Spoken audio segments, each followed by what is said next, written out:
Tout d'abord, savoir définir ce qu'est le cycle du crédit, et d'autre part, comprendre que le cycle du crédit entraîne des chocs d'offres et de demande, et donc explique les fluctuations économiques. Pour bien comprendre la théorie du cycle du crédit, il faut en fait distinguer deux phases. D'une part une phase d'expansion économique, et d'autre part une phase de récession ou de dépression économique. Regardons tout d'abord la première, la phase d'expansion. Lorsque c'est le cas, les banques ont relativement confiance dans la conjoncture économique. Elles ont donc tendance à octroyer des crédits en grande quantité, souvent à des taux d'intérêt relativement faibles, car elles ont moins de craintes de non-remboursement qu'à l'accoutumée. Concrètement, cela signifie que la consommation des ménages va être plus élevée, car les ménages vont pouvoir contracter davantage de crédits. D'autre part, l'investissement des entreprises et des administrations publiques sera lui également plus élevé, car ces agents économiques vont pouvoir emprunter également à des taux plus faibles. Cela va se traduire donc par une forme d'expansion économique.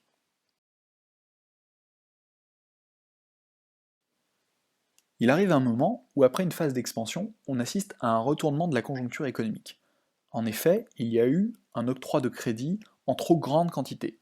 Certains emprunteurs ne peuvent plus faire face à leurs dettes et se retrouvent en situation d'insolvabilité.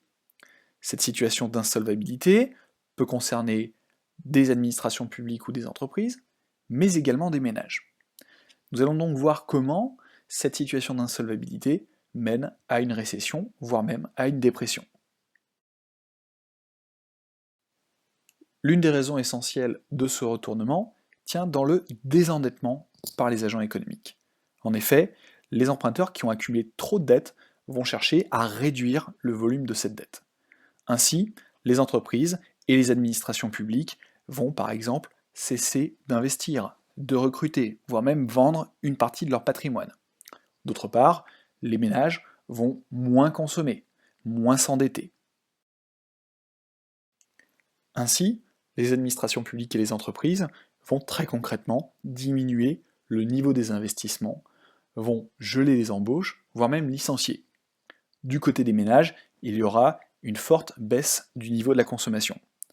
Tout ceci va donc conduire soit à un ralentissement de la croissance économique, auquel cas on parle d'une récession, soit à une contraction du volume de production, auquel cas on parle d'une dépression. Voyons maintenant ce qui se passe du côté des banques. Lorsqu'il y a une récession ou une dépression, soit elles font face à l'insolvabilité des emprunteurs, soit elles font face à un risque d'insolvabilité des agents économiques. Elles doivent donc se protéger.